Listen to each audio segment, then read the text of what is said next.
People, hello, how are you? Hopefully we're all doing well. I'm Tom. This weekend on the undercard of Artur Beterbiev versus Dimitri Bivol, we have Skye Nicholson versus Raven Chapman. And this is going to be the first women's boxing fight in Riyadh, Saudi Arabia on a Riyadh season card. And that's a big step in the right direction. We have had a women's fight in Jeddah, Saudi Arabia on the Anthony Joshua versus Alexander Usyk 2, the rematch over in Jeddah. But that wasn't a Riyadh season card, and obviously that wasn't in Riyadh. So this is a big step in the right direction, and it's really good to see. So well done to both women for that. It's about time, if we're honest. The changes we've seen implemented into the men's game because of Turki Al-Sheikh have been amazing, nothing short of great, and that is because of the money he's got backing him and supporting him. It's meant that we've seen a lot of fights. It's meant that we're seeing Artur Beterbiev versus Dimitri Bivol this weekend. It's meant that we saw Fiora Usyk, and we're going to see Fiora Usyk too. It meant that we saw AJ Dubois amongst other AJ fights. It's a really, really good fight, and or good fights. And it's about time we saw some implementation of the women's game brought into the Riyadh season cards. And what better way to start than Skye Nicholson versus Raven Chapman? Looking more specifically at this fight in particular, this is actually a much closer fight than what I think people will have you believe. I think most people will have you believe that Skye Nicholson is going to go out in there and blow Raven out the water, and that just isn't the case. The perfect style to have against a Skye Nicholson is what Raven Chapman's got. Raven Chapman's more powerful than Skye. He's more of a front foot fighter versus Skye Nicholson, a back foot boxer. And while Skye Nicholson is fantastic at what she does, she really, really is, this is that style. If there's a style to have to beat a Skye Nicholson, this is what you'd want. That said, I do think Skye's going to win this. I just think this is going to go the distance. And although Raven is more powerful, I don't think she's going to be able to land on Skye enough to be able to put her to sleep. And I think because of that, Skye Nicholson is going to go the distance. And I think, like I said, this fight goes the distance and Skye Nicholson will win on points. You've got to remember that women's boxing is 10 2-minute rounds. It's not 12 3-minute rounds. And I think that will play a big, big factor in this. Because what it means is that Skye Nicholson has less time to get through if she does get caught, but also a shorter fight to get through, maintaining the pace and sort of, the pace she sets herself. I think that will play a big factor. If it were 12 3-minute rounds, Raven just might get to her.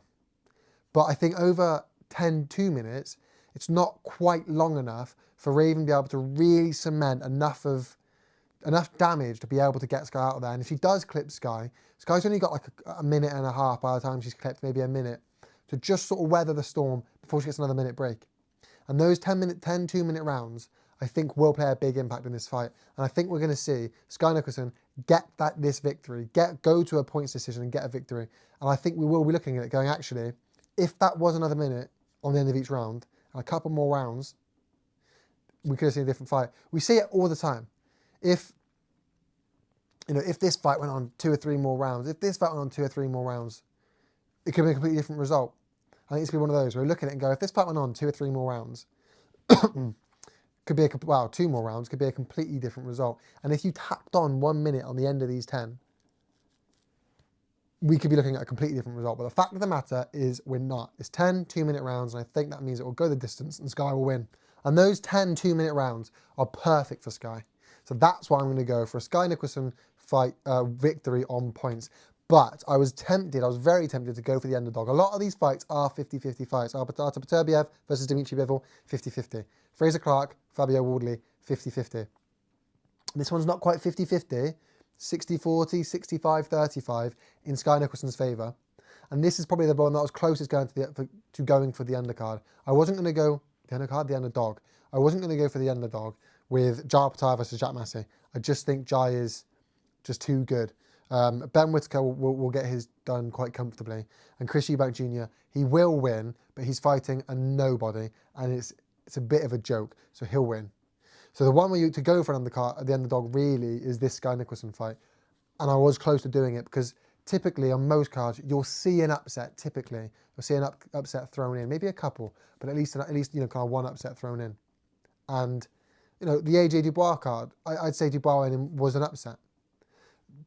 Parker beating Zhang, upset. Parker beating Wilder, upset. Chisora beating Joyce, upset. They're the ones that I got right, apart from obviously the AJ Dubois one. And this is one where I was thinking, upset here. You do see it. Oftentimes you'll see one upset thrown in. I don't think it will be. I think this is going to be the one card where actually you're going to see the right people should win. The people that should win will win. And in the 50-50s, you can't really say it's an underdog because it's a 50-50 fight. So that's my prediction, people. Skye Nicholson will win on points. Let me know your thoughts in the comment section down below, people. Thank you so much for watching. Make sure you leave a like, a comment, subscribe. You know how YouTube works. Peace.